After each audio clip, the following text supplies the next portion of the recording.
Greetings. How on, peeps?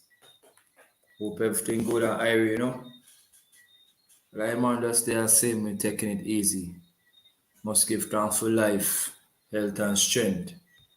For being here so I could give you another Juju official video. But it's actually alive. I say this could take a while, so might as well invite some of y'all. And it's been a while. I would like to interact with some of y'all as well while we watching this live. I want to big up all of my loyal subscribers them. We really hold on to the channel, over the years. Some of them been subscribers from the days when the channel be named JTV. Remember them days, the JTV for life. Yeah, and still a subscriber. The channel have changed a bit. I myself have changed as well. I've grown to become a different individual.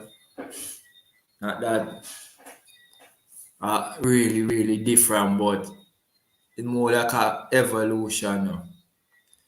I used to make more dancehall thing, but it's growth. It's growth. While you get older, you see life more serious, and I just want to put out more serious content that is more beneficial to we as black people. So you see the heading, you see the topic. So you don't know I'm coming for really reason about. Kwame Nkrumah, the story of vision and tragedy, right? Well, I'm on alone right now at the time. I think I would have catch certain people, but y'all it's still excuse because it's after 2 in the morning. Most of y'all probably still sleeping, so hoping that y'all will get it on the replay. You know, they were like just there same way. And I for share this video with y'all and then just break it down in between. I might make a little pause, but I've watched it one time and trust me, it's really captivating.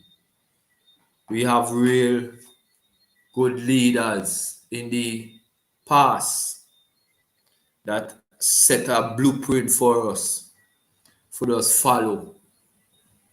So we now have to take up the mantle and continue the process now. Because the blueprint done set. We just have to just do what we ancestors set for we to do.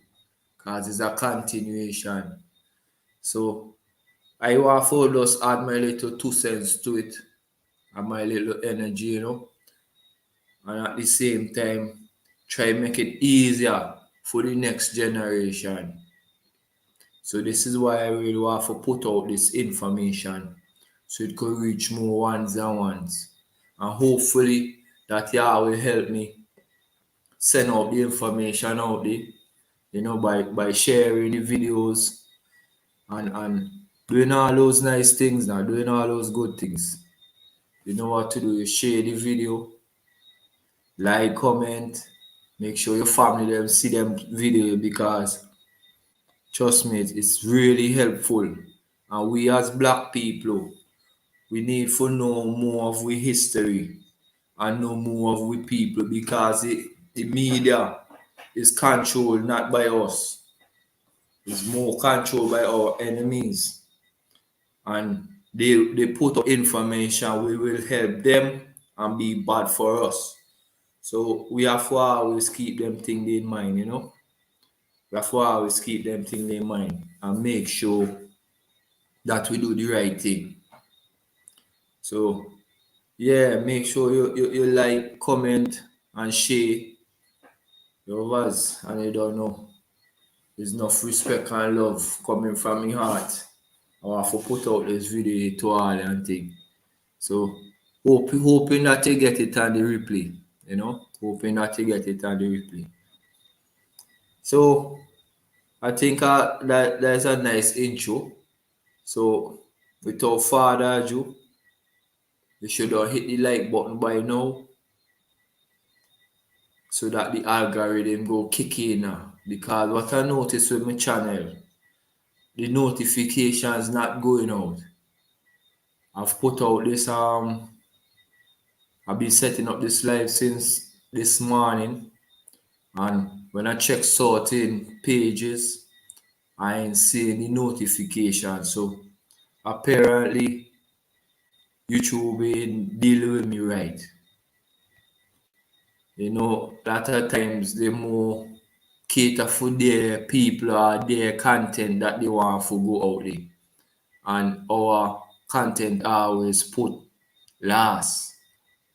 Because they control the whole thing. That's why it's very important that we, as brothers and sisters, black brothers and sisters, come together and help out one another.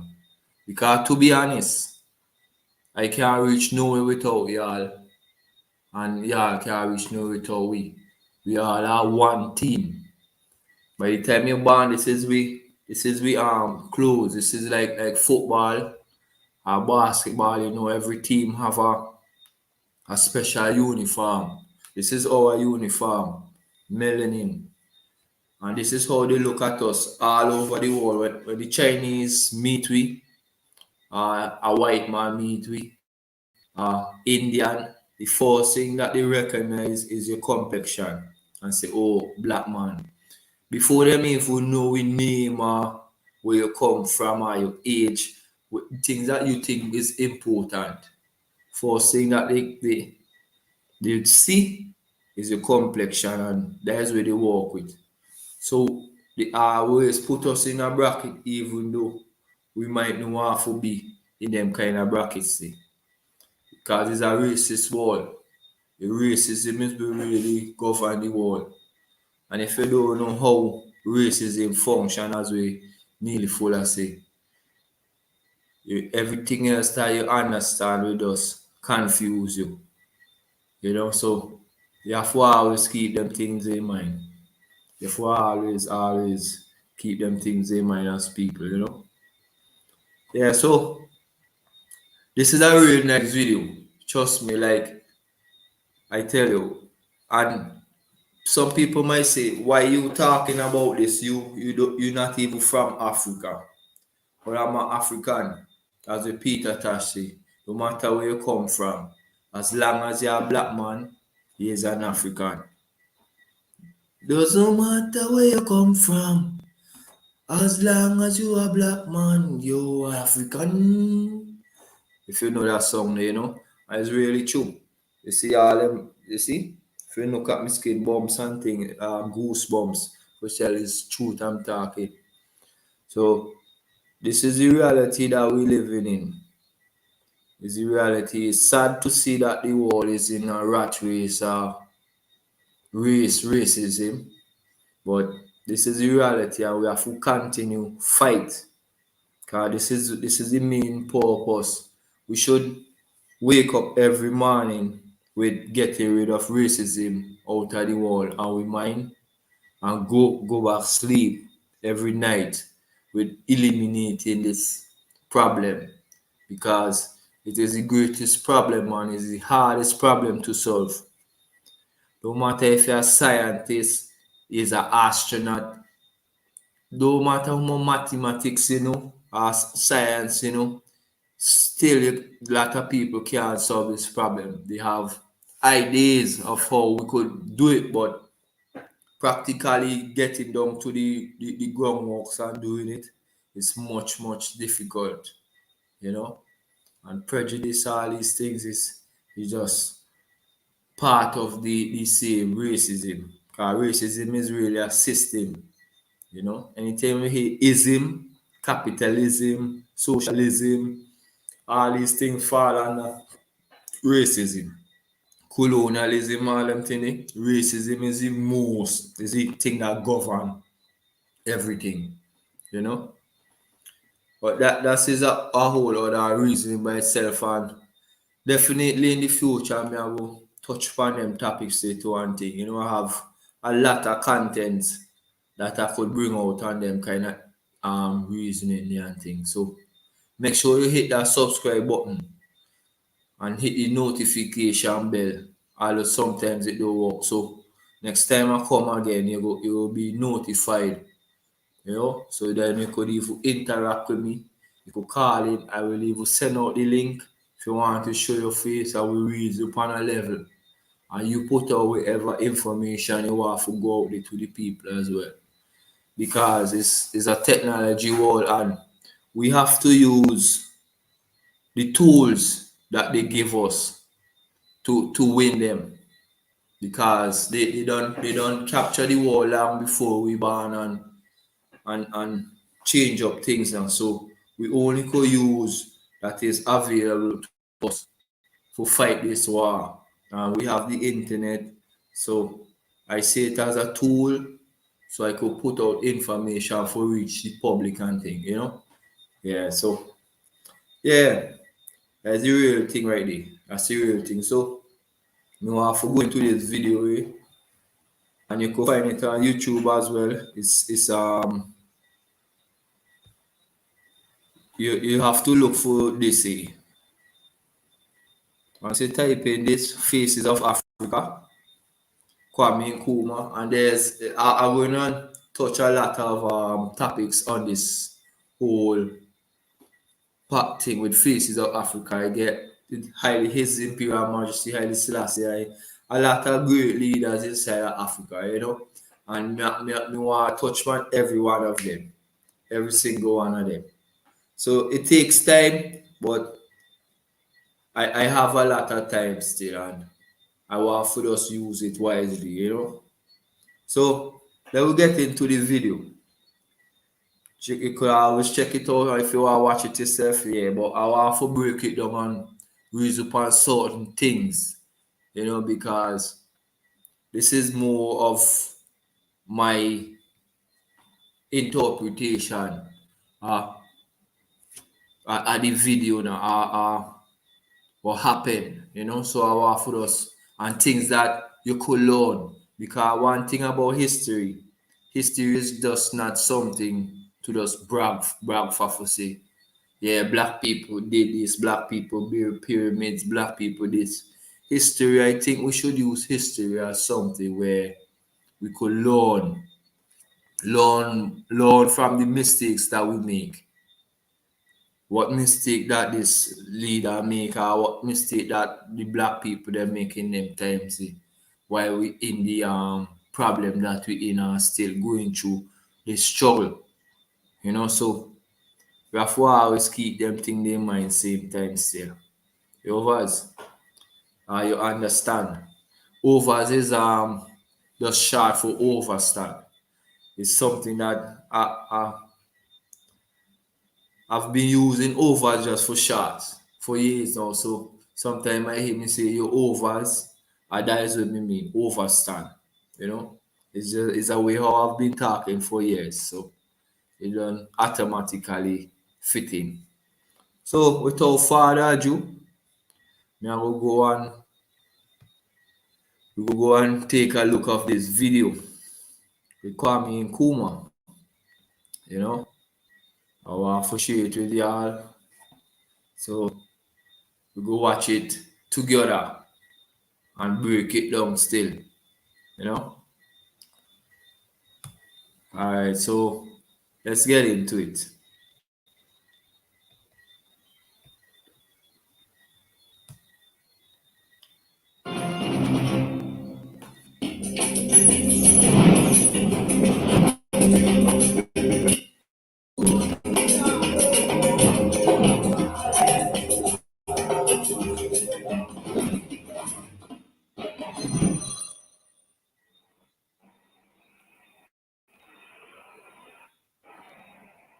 Accra, Ghana's capital city, largest city in the country.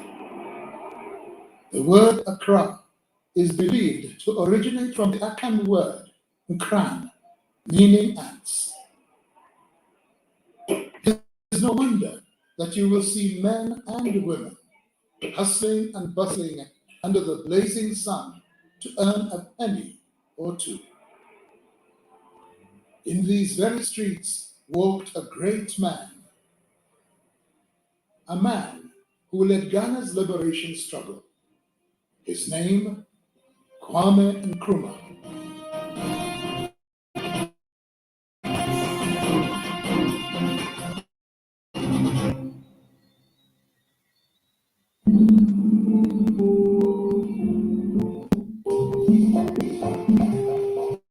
It was during his reign that Ghana made great developmental strides with the building of the Tema Township, the Accra Tema, Kwame Nkrumah University of Science and Technology, the Great Okoto Dam, and of course, his key role in the formation of the organization African. With Kwame Nkrumah beyond the borders of Ghana, he is hailed for his achievements.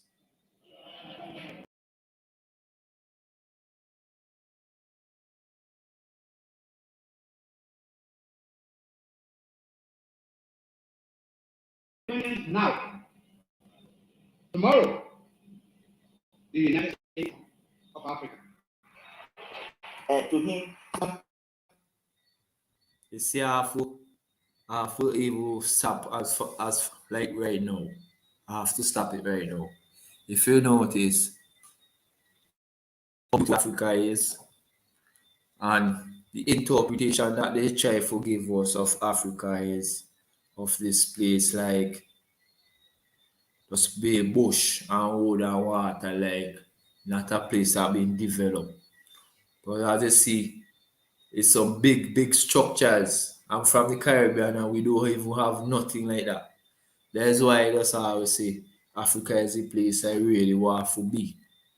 You know, it's much you could more express yourself much better in Africa as a black man, you know, than for because you are restricted too much inside of this place here.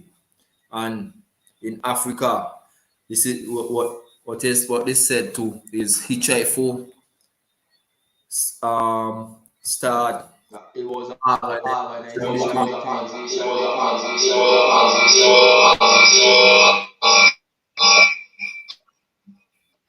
Sorry about that. It was a OAU, Organization of African Unity. There's like as he say, United States of Africa. So all the countries in Africa coming together now. And just like how we have United States of America, we have United States of Africa. And this is the main thing that these leaders been fighting for, especially in those times, for unite Africa. You know? But with enemies and invaders, they don't like that. So they try their best to destroy it. So it's we now for really take back up this mantle and try for I tell you the blueprint already set. Because if we ain't do this, we as African people will forever be like we are at the bottom of the ladder. We will always be at the bottom of the ladder. And if you notice, the other races them are speeding past we, and all our strength is just going right back into the white man, because if the God that we praise is the white man God, our king. Look, well, Queen Elizabeth dead, but this guy, this man we call Charles, he is not our king, but he representing us like he is our king. So these are the problems that we really have to look into as people and rectify and make much better, because it's a serious issue, you know. There's a Marcus Garvey asked, where's the black man king? Where's the black man God? You know? So the blueprint not set down, we just have to just deal with it. And don't be shy and just go ahead. Everything don't set rightly. you know. So this is where we have to do. We have to build our nation, which is Africa. Cause the Chinese man have his land, China. The okay we part a Chinese man born, a Chinese man could born over in the Caribbean here. But he will still consider himself as an Chinese man. He come from China because that is their land, that is their part out. Let's say the Europeans them, they know Europe, which is the white man. Europe is theirs. Everybody get their territory. The Indian man know India is theirs. So where's the black man land now? Where's the black man nation, which is Africa? And this is what Marcus Garvey was trying to do when he was fighting for repatriation, so we could go back and build our nation. And then from there we could, because we used to feed the wall, you know, before the invaders come in and capture us and bring us over here and have us like the slaves up to this present time. We used to educate the world, feed the world. Africa was like the main, just like how America, everybody want to go, and America is like controlling the world and the head of everything. So Africa was. So this is where we really have to. This is where we really have to do as black people and focus on. So I'm gonna continue with the video, and then we'll just take it from there.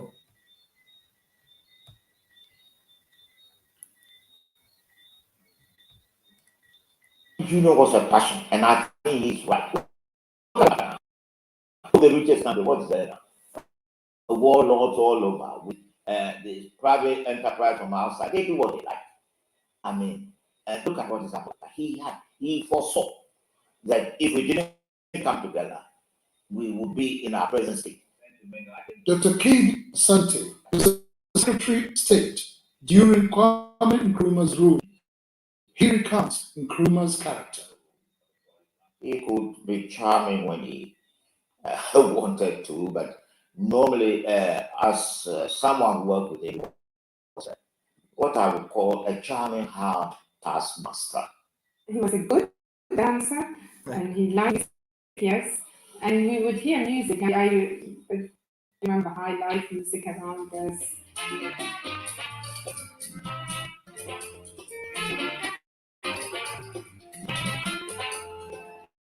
His smile was infectious. Did you hear what I said?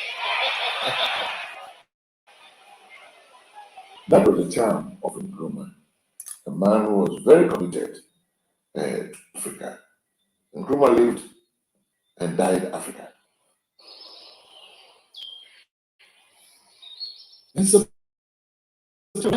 In a village in the Gold Coast, Those people are talking is people that know Nkrumah when he was alive, you know. And they are the one that helped with the documentary. So it's very good that we still have these people around that could share this information with us, you know, because it's very important. So it always go to highlight these things. So so we could get information, and that is why I want to put this out here. We can just make the information stay one place, you know. Before I always share the information, and that is why I want it on my channel. And in the future, there will be a lot more. Your guys, all right. Let's continue. as Ghana was told that You see, talking about the gold coast, you know. This is how beautiful Africa have all the gold, you know. All this gold that we wear, jewelries and things. It's straight from Africa they come. But who's selling it? Who profiting from it? This is where the issue come in. before independence, a son was born, Francis Muir Kofi Bonioma, to his father, a goldsmith, and his mother, a this name later changed to Kwame. Nkrumah was educated at Chimota College in 1930. Became a teacher. Nkrumah was a very ordinary being. He was human like all of us. He was born in a very small, tiny village in the western region of Ghana. He had his education, Catholic education, went for Chimote school. Initially wanted to be a Catholic priest. School under the colonial rule. At the age of 26, Nkrumah left the Gold Coast to study at Lincoln University in the USA. He read widely from the literature of Karl Marx, and from then on, ideals of socialism became appealing to him. Nkrumah what? You see, he talk about Karl Marx and Marcus Garvey. But I don't know much about Karl Marx, but I know a good bit about Marcus Garvey. He was like the first Pan-Africanist. He's the one who started this whole Black Power movement and make Black people feel proud of themselves. And it started in a small Caribbean country called Jamaica. You know, so you see, we have a spiritual connection, even though we are not in Africa. We are still together still. I could see His Majesty face in this picture right there, close to Kwame Nkrumah. I know him so good. Yeah, so a lot of these leaders, even though they live in over in Africa, they themselves read about Marcus Garvey and was enlightened on a level where Marcus Garvey push them and channel them in this direction for the betterment of Africans and Africa. So all Kwame Nkrumah, all them man, they get the same philosophy. That's why it's good to read the philosophies and opinion of Marcus Garvey. It's a really, really powerful book. And I think it should be in every library, in every black man's home. Yeah, it's very, very good. These are our teachers that tell you the blueprint is already there. So we just have to just walk with it. But a lot of we pick up different things from all other eras and thing and get the thing all complicated. It's not that complicated. The ancestors they knew what they're doing and they knew what is best for us, and they think light head away years even all beyond us. They don't think about how the platform should be set and thing. So we just have to build from there, and don't stray. This is how it's really should be.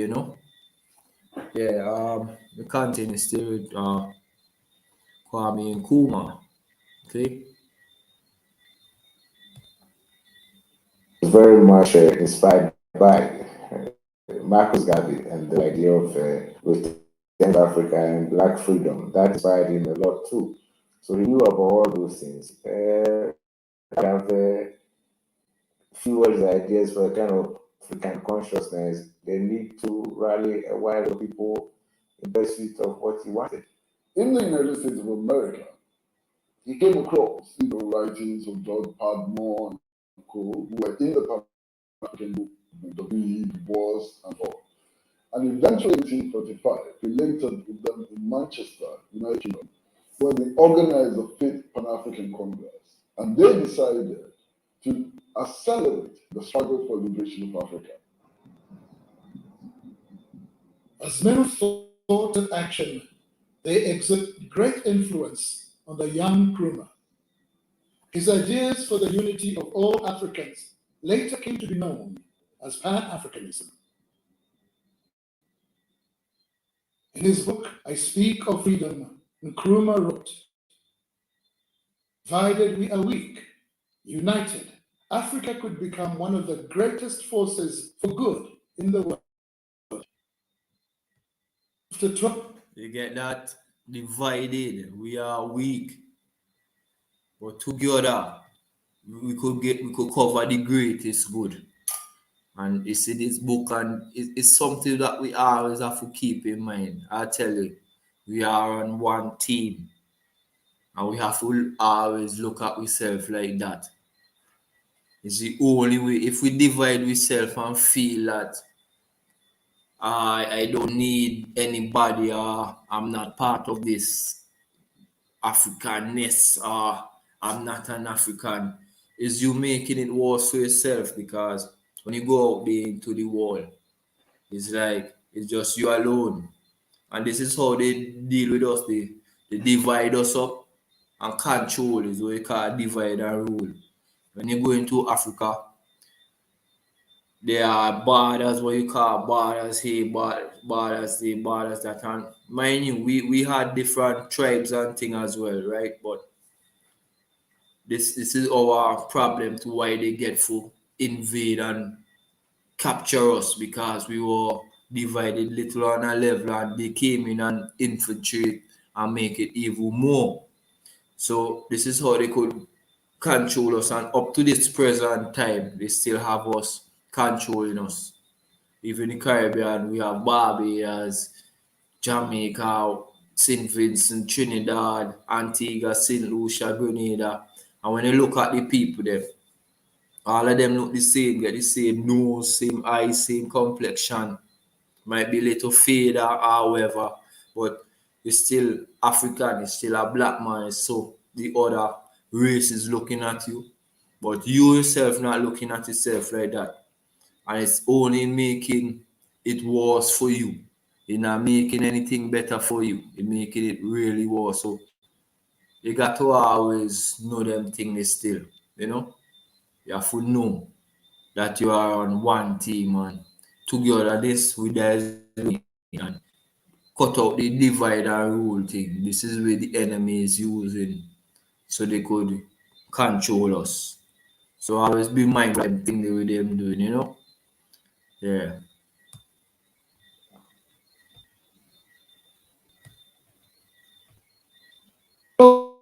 Being away from the colony, Nkrumah was invited to become the Secretary General of the first ever political party in the Gold Coast, the UGCC. Nkrumah, founding members of the party, were later known as the Big Six. 1948 was the year that saw the Gold Coast go through real unrest that resulted to boycotts and mass action. Goods brought in by Asian, Lebanese, and traders were too expensive for the locals to afford.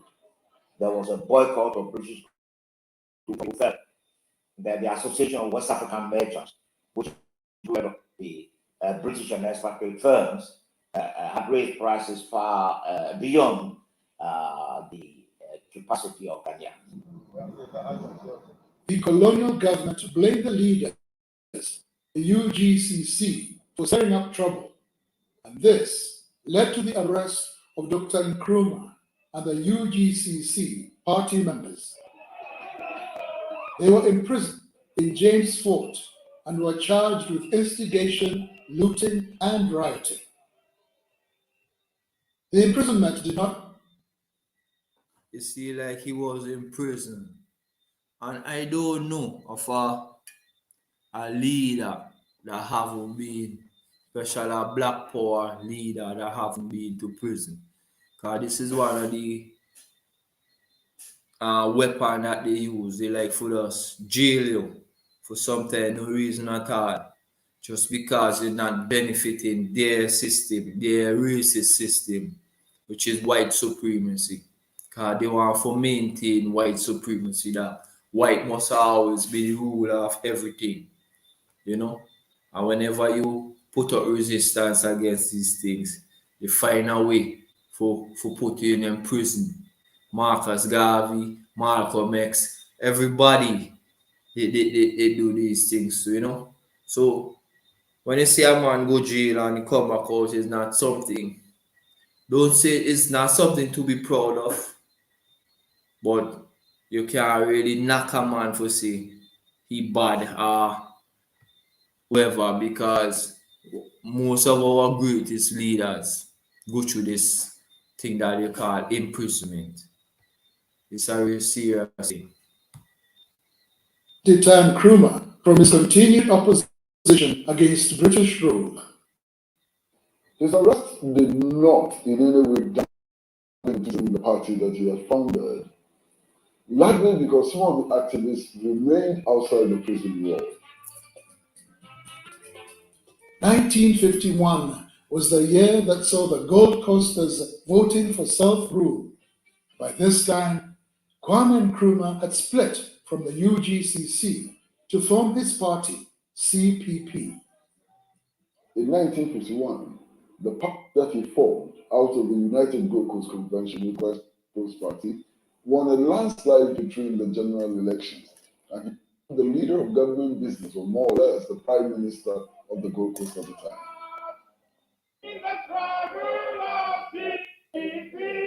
There is victory for us.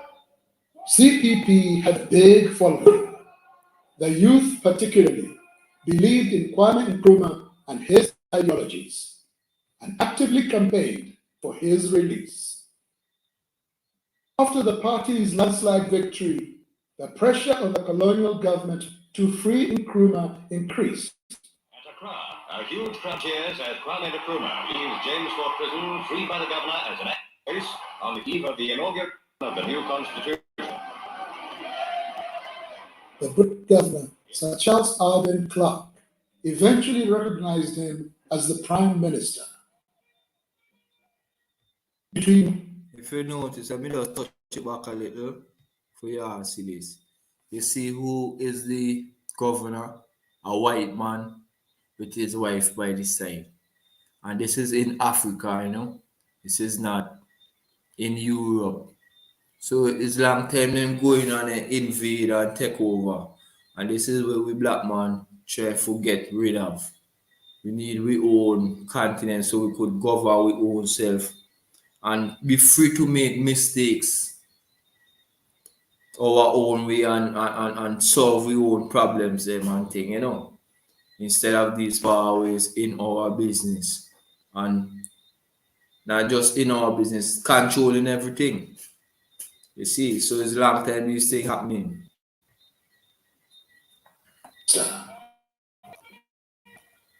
Between 1945 and 1965, a significant number of African countries gained independence from European colonial powers. Ghana became the first African country south of the Sahara to gain independence on 6 March 1957. When the Gold Coast successfully getting independence official, Ghana is we wish from him. And we are going to think that we create our own African personality and identity. We dedicate ourselves not only in the struggle to make it. So Ghana was the first country to gain independence in Africa from the British or the white man governance, you know. And it was more like Nkrumah and them is we really push the vibes there and push the energy out there, you know. There's only Ethiopia was the only country that haven't been captivated or colonized by the Europeans them or the Italians, whatever. All of them is one to me. All of them is the same type of people. So this is what they're showing here is the changing over. So you can move the flag you know and put up their own flag. Enough. Our independence is meaningless unless it is not.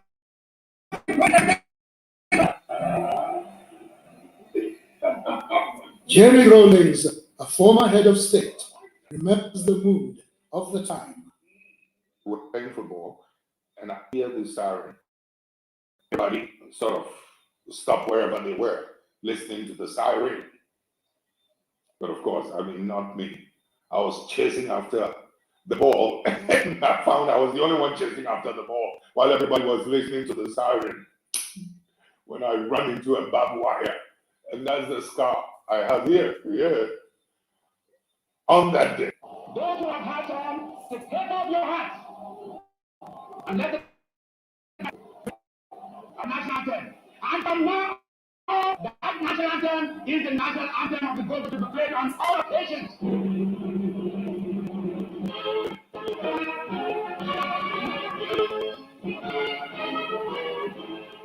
The mood was electrified. Everybody was seeing the dawn, the new beginning.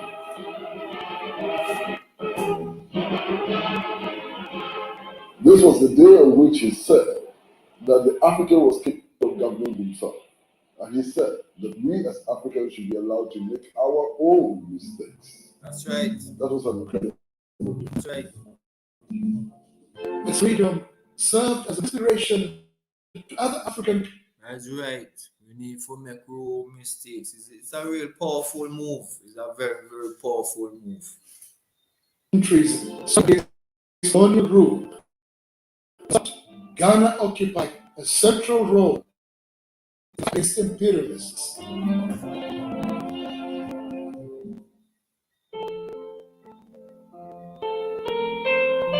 On 31st December 1957, while in office as minister, Kwame Nkrumah quit the Bachelor's Club. Fatia Ritz and Kwame Nkrumah became husband and wife a few hours after she landed in Accra from Egypt. This was a marriage that baffled many.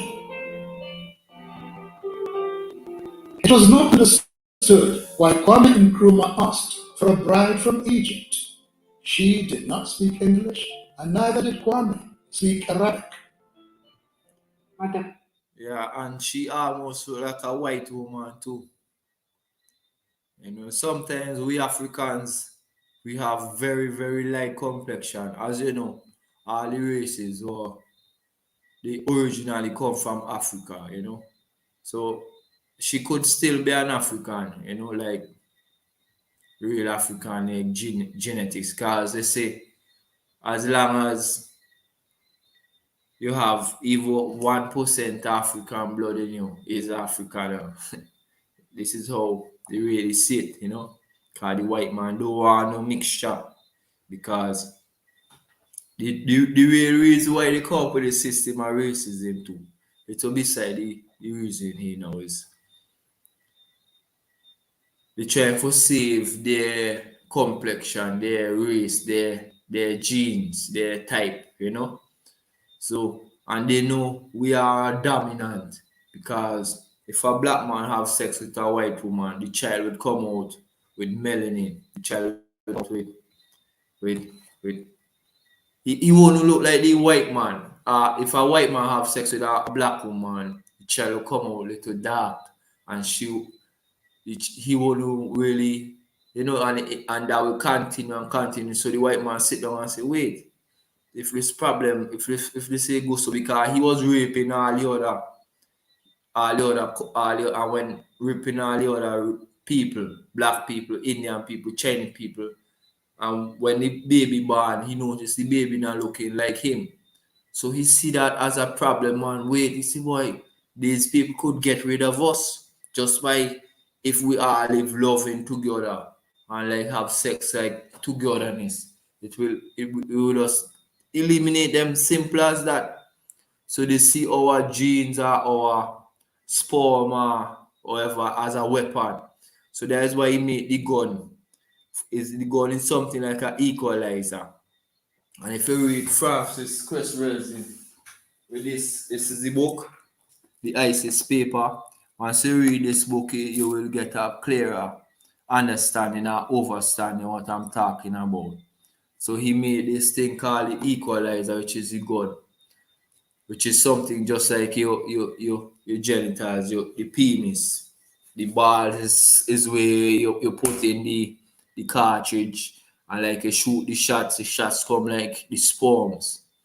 So he make it for kill us out.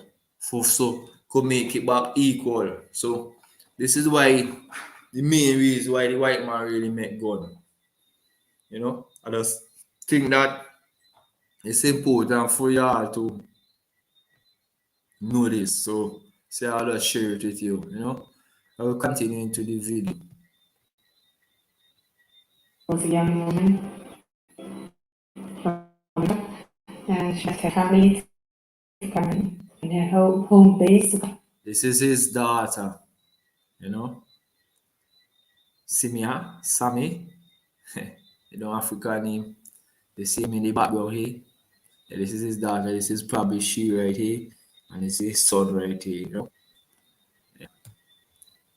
And live here. So I think it was a challenging marriage in a sense, but I remember her saying she would do it all over again.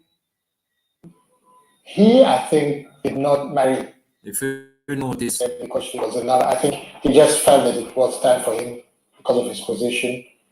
He was then prime minister and then eventually became president in 19. So I think he needed to have that image. Together, they had 3 and the last post today, touch it back a little.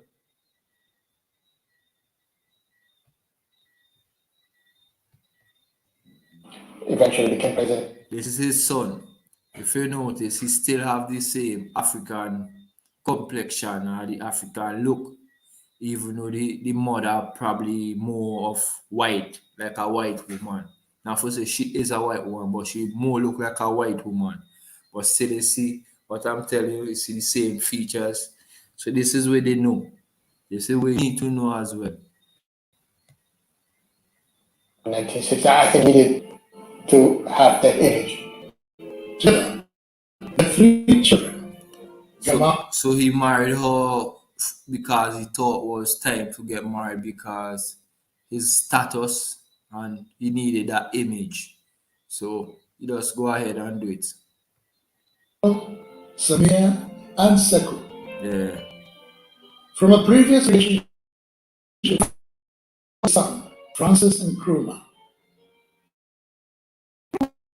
In the sense that our father, when he was at home, simple man. So I remember around him, all of us. But I remember little Raquel insisting on giving us a spoon of honey because it was good for us. Yes.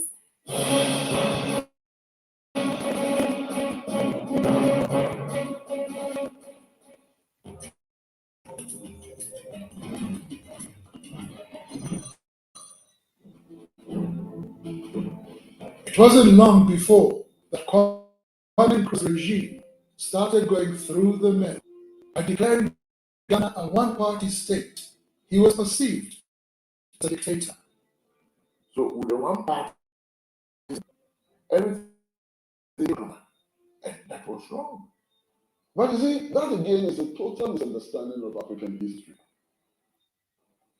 Almost all of the African states which broke away colonial yoke established one-party states. Do you think one-party state is good for democracy?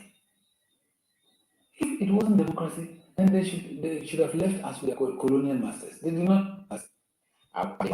Exactly. I think a one-party state is good because a lot of the issues that we have, one like when you divide up and have 2 parties, I tell you this divide and rule thing wouldn't make anything worse. So when you have 2 parties or 3 parties or 4 parties, like in our country we have about 4 parties. If all these people could have come together and have one party, then the country would have been solved. The problems that we're facing would have been solved much easier because it's more heads. As I say, 2 head think better than one. So when you have one party,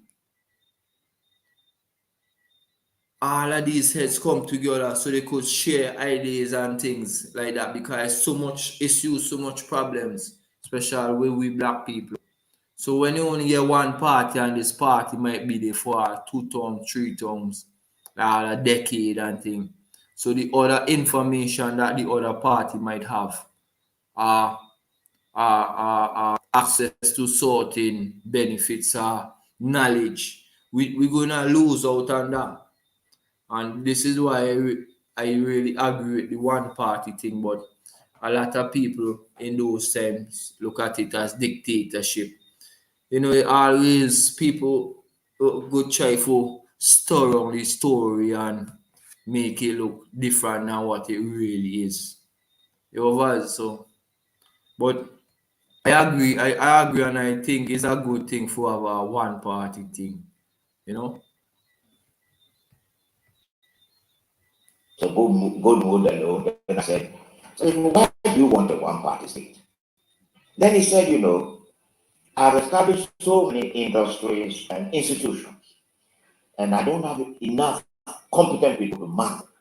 Many of who can do this are the opposition. That was why later I found the only way out have a one party state. So we are Exactly. His predicament did not end there. He went ahead and implemented the preventive. This gave him power to detain anyone he deemed a threat without a trial. all his bills passed through parliament, even prevent detention bill. He didn't just get up and say, Kwame Nkrumah, from today I'm having this law. No. And parliament passed the detention bill. The elite those days were against this dictatorial type of governance. And so the opposition to Kwame Nkrumah increased. How can the person who led us to struggle for the right to elect our own leaders become a dictator? The person who led us in struggle, our human beings, become a dictator. Strange logic, strange decisions. It was his own people, his own government that put him away because he was becoming a nuisance.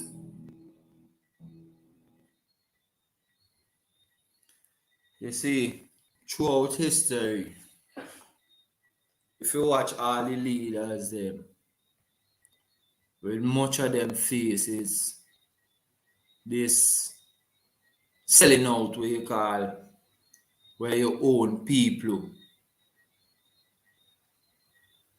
coming up with all kind of issues and problems.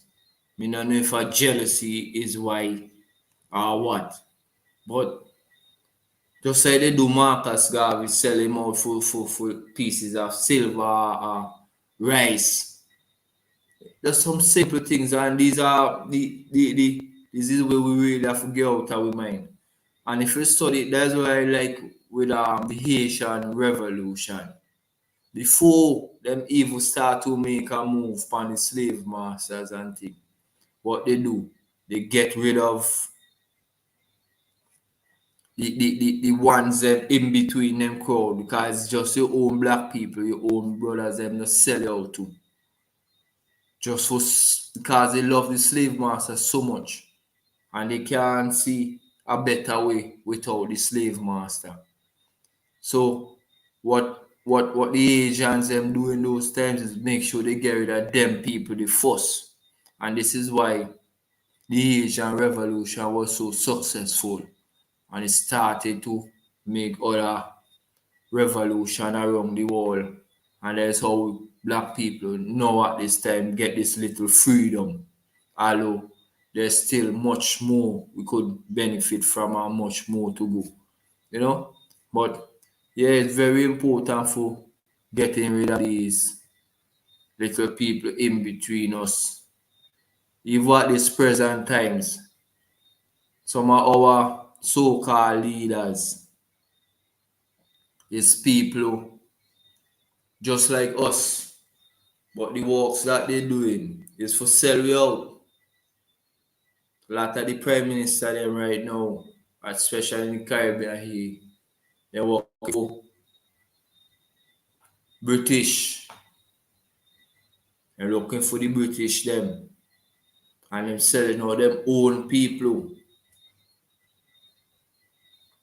And that's why we really have to get rid of them and we need people that is for us. It's a very serious thing. It's a very serious thing, you know. As Nkrumah walked in the gardens of Flagstaff House, which served as his residence, he was the target of a failed assassination attempt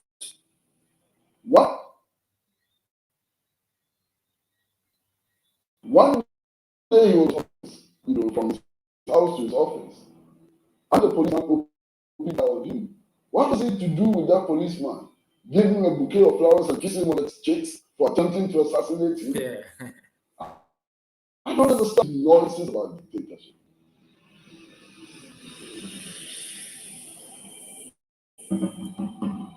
In August 1962, Kwame Nkrumah was returning from Upper Volta, present-day Burkina Faso.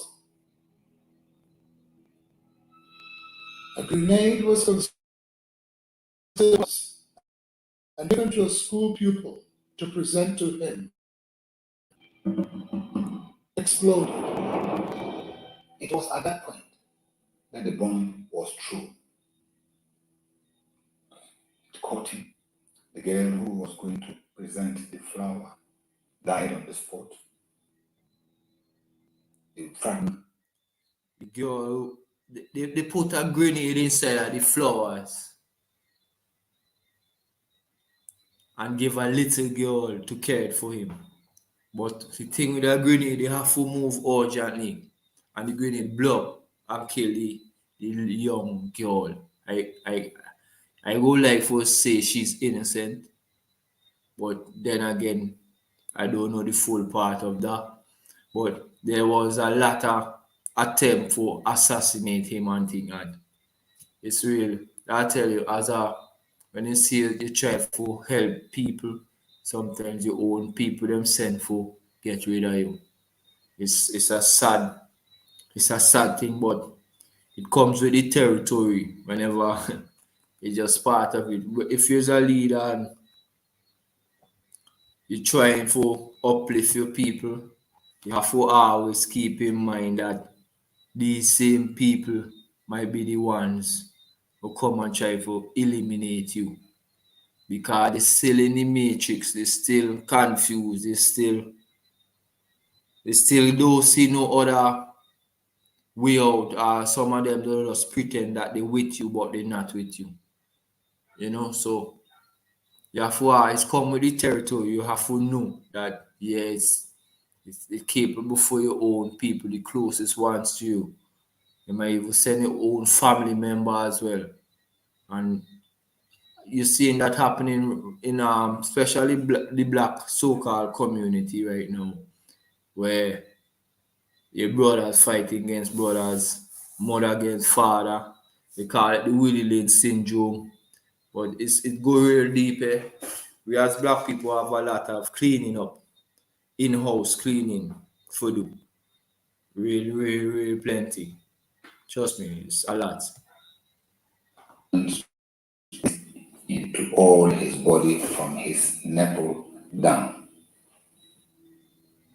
Alhaji Suleimana Yeremian was detained during Kwame Nkrumah's regime. He was accused of being behind the bombing.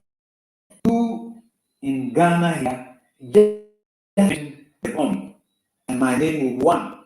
When you look at the trial, I was not alone. If it were you, what are you going to say?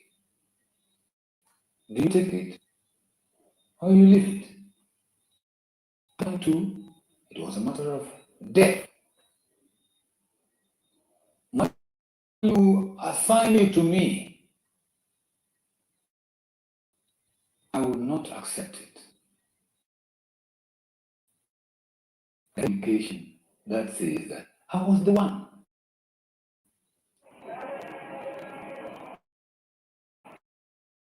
Start to get bleak.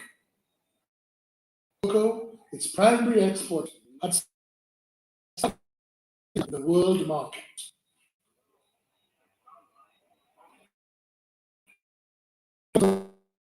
That was soon collapsed.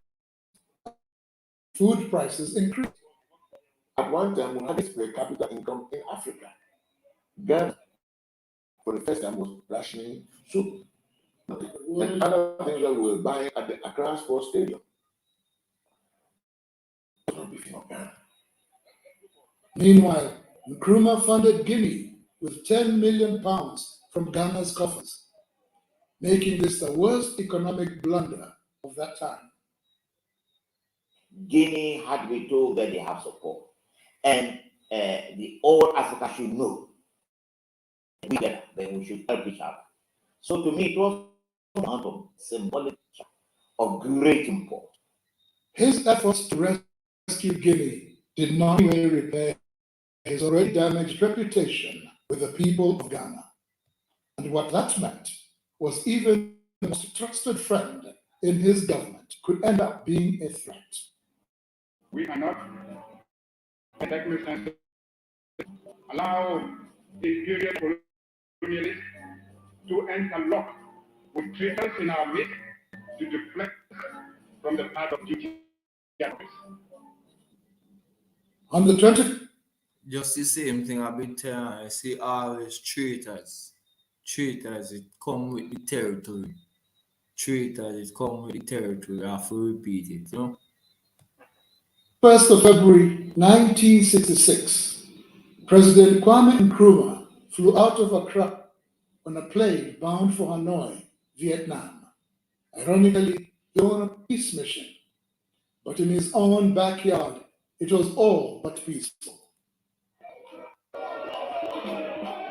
3 days later, on the evening of 24th February 1966, the self-proclaimed president for life, Osagyefo Kwame Nkrumah, was asked to coup.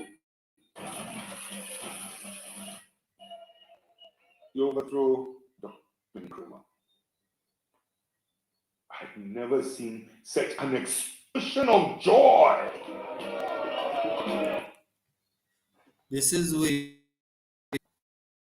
people started to fight against him and thing and sell him out. As I tell you, they get brainwashed over the years, over the lies and things that people keep telling them. They get brainwashed. People are want to follow if you're on the replay. Are you coming through? I notice one's coming and going.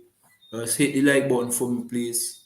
Really, we appreciate it. Because when you hit the like button now, more people will see the video, you know, than and it might reach up in the algorithm because it's like a ladder. But if you're not liking the video, people will it's like you're telling the algorithm people don't want this safe to be pushed. So you have to just know these things. It's not just about I begging likes. It's about getting the information out there, you know, and it's free. Just hit the like button. It won't hurt you. Trust me. It will not hurt you. It won't hurt you at all. Okay? Just hit it as you go in. Or if you're on the replay, I really appreciate love it. Trust me. All right, so do that for me. Just the little part, and I give thanks. Continue. We were in prison on the day that Nkrumah was overthrown. Come and see in the prison. People weeping because of joy. The prison was full. As for people who died there, oh, you cannot put them. But they were weeping when they heard Nkrumah was. Oh, we remember the whole day, the whole event. As I said, I was a little over 5, so mercifully, our father was not in town. He was out of the country, and we woke up at the sound of gunshots. Because of my age, I wasn't aware of what was going on. But she said I was then asking the soldiers who used to guard the presidential palace, that's Flagstaff House, why they were not saluting me on that morning. Because I was not aware of what was going on. And they were overthrowing Nkrumah. I remember mother, the first thing she did, 2 things she did, in fact. One, she told us to pray. And we prayed. We were knelt down praying. When she said, okay, now even if they fire at you, nothing will happen to you. Ghana passing through a They don't like Nkrumah because of the regime he was trying to implant in Ghana, which may encourage the other African states to do it, and also because of the help was given to Africa to be that independent. You see, so there was a lot of infiltration, especially from like America and thing, because you remember the money been trying to develop what you call United States of Africa, just like how you have United States of America. And America knowing this, know that it will put them automatically at the bottom of the ladder because a lot of gold, diamond, minerals, almost everything that build up America and the Western world come from Africa. Food, everything. So they know that. And for have a United States of Africa, will drop them the down. So they couldn't allow that. So this is where the infiltration start to seep in. All people like the CIA, all them they coming in and spreading propaganda, and that's how they get to brainwash his own people to fight against him and bring him down. And that's why now you see these things happen and then breaking down his statues and trying for even his own people, may I tell you, it's real sad. It's a sad thing, but we have to always continue the fight. And learn, I tell you, history is not just something for brag about, it's something we supposed to learn from. We supposed to say, yeah, this is a mistake that we make in the past, and we can afford to make it happen again. So watching these videos, not just for say, oh, Kwame Nkrumah was this great guy, this, that. Yes, it's true, but we are full on from the mistakes that he did what our people did as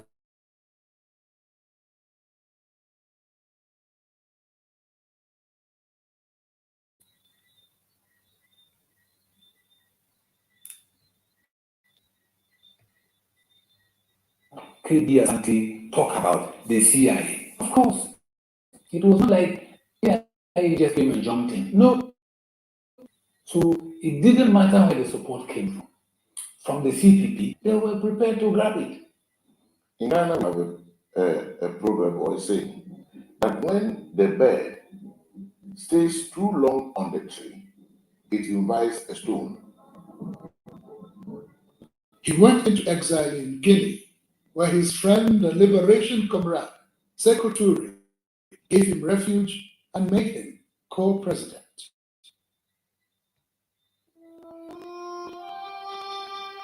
In April of 1972, Kwame Nkrumah drew his last breath in a hospital in Bucharest, Romania.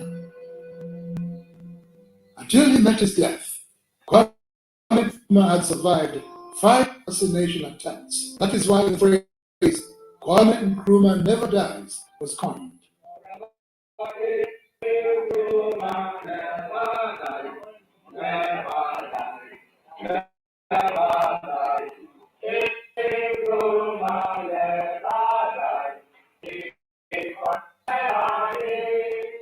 And the day we were told that our father would be coming home, yes, and of course we were excited, and we all dressed in our finest clothes.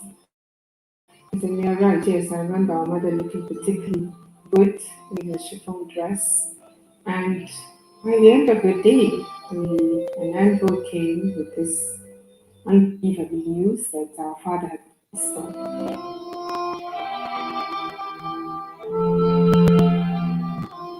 so he passed away in 1972. And you notice a lot of they have a song Kwame Nkrumah will never die because they tried to kill him over 5 times, 5 failed assassination attempts. So he had a real difficult life for say, but he will always be remembered as one of the greats. And I really appreciate the work that he did for us black people because Even though we over here in the West, we still benefiting from the works that he did over there. As I say, the more you build Africa, is the more Africans worldwide get built. Just like how the Chinese them building up China. So once China gets stronger, Chinese, no matter what part in the world they going and get stronger too. That is why it's always good for focus on your homeland, Mother Africa. That's what we call it, Mother Africa. Is mother, we have to take care of that spot. That's our spot on earth. And we can't make other people come and kick you out it and invade. Because where we will go now, we can't live in the seawater. And that's where they want to do us. They want to take over our land. If you go over in Africa right now, you will even notice Chinese over there and dictating things as if they are, born Africans. And wherever they gather and resources, wherever they capture and things, they send it back over to China to make China stronger. So they could come over more. Muta Baruka once said, the China for tell us to don't go to Africa. And when he flying to Africa, a lot of the times, he's the only black man on the plane. It's white man, Chinese, Indians, everybody heading over there excepting us. Black people want to go to America, England, Paris, places that that they go and thief and develop and sell back our own thing. Thief our thing and sell it back to us. And that's it happening. So we have to build our place. It's very, very important. Very, very important.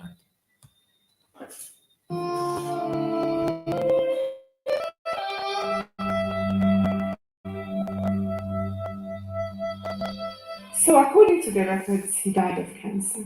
But his a few people who were close to him in Guinea are also saying that he could have been poisoned. There was no reaction to his death. It is America Cabral who said that Nkrumah died out of a cancer of betrayal. There was a lot of betrayal in Nkrumah. I personally believe he was betrayed. Because if you notice, if you listen before, his daughter was saying they were home waiting for his return. And then they get this news in an envelope that he died. So you don't think his family would have known first that he have cancer? These are things we have to think, and this is how them kill a lot of we leaders and things, Very mysterious deaths. But I don't trust nothing when I see come to our leaders and the passing. Trust me. Because these guys know they have a million ways of killing you. Million of ways, Sometimes you could just be walking good on the road and they stump your toe on a nail or something, and they don't set up that nail with poise or whoever know you coming on the road and put it right there.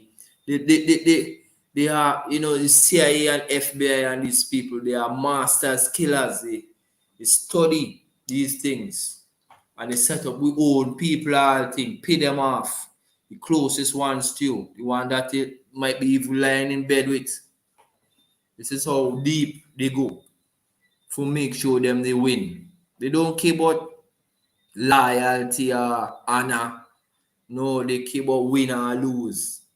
That's all they study, win or lose. They don't care about honor and those things. Real sad. Que Nkrumah est mort à cause d'un cancer de la gorge ou d'autres quelconques maladies. Non. Par le cancer de la trahison. I, Robert Gabriel Mugabe, you swear? People who say Kwame Nkrumah is good and practicing his ideology, I would say Mugabe. Mugabe was grateful to Kwame Nkrumah. But Mugabe's style of government, is it successful? That is the true Nkrumahist, a Pan-Africanist who believes in the true identity of Africa. Yes, it's good. But practically,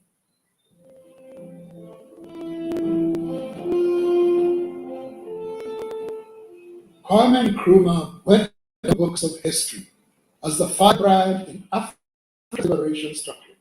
Look at these kind of structures. Yeah, I tell it is amazing to just watch these things. Africa is not what they tell you on TV. When you really watch with the white man putting out there to us, there's why a lot of people, even in my country, see them now go Africa. Because in their mind, them they see Africa as an undeveloped place where people just walking around with a piece of clothes on and a lot of poverty and people suffering. This is the image that they put out to us. But look at this structure. We don't even have structures like these inside of the Caribbean. You understand? And living in a country where I could see somebody who been fighting for you and representing you with these kind. It does make you feel strong and make you have to go out and even do better. You know? And when you're over in this place and they hide us from them kind of imagery. This is why we don't proud of ourselves. It's a mental war they're fighting as well, and we have to be mindful.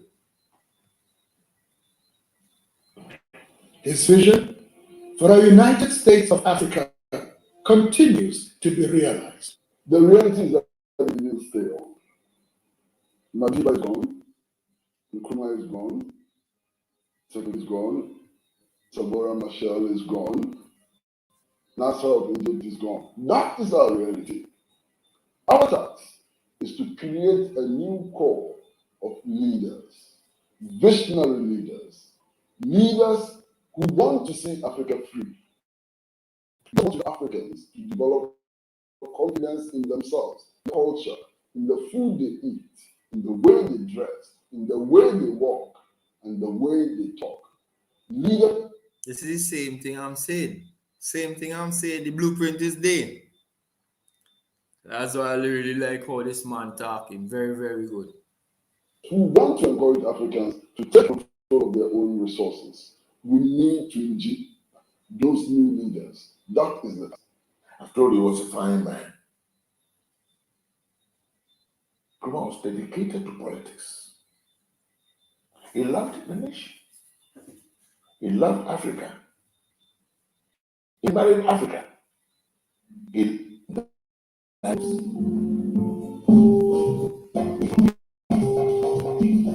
Africa we have today is the legacy he left behind.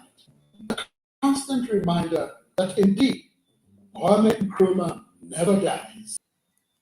Yeah, my people. That's the end of the live day, you know. That's the end of the clip, I should say, about Kwame Nkrumah. Yeah, I want you to tell me what you think. Put it down in the comment section. Let's have a discussion in the future. Make sure you hit the like button, subscribe and share. So whenever I drop more videos like this, you will be the first to hear and see, you know. And share it with your family and friends same time. Let them know of our leaders, because a lot of times they give us the thinking that we didn't do anything, but we did a lot and still have a lot more to do, because the sky is the limit, you know. But Kwame Nkrumah was a very good man, paved the way, and there are a lot of things that we could learn from him. You understand? Yeah, I think I've been on for a while now. It's about an hour and 20 something minutes. Hope everything I ready all, you know. Hope everything good and thing, you know. Let me know you guys now, man. Hope you are taking care of yourself and your family and loving and respect one another. Because it's very important. Because without love and respect, you can't reach too far in your life.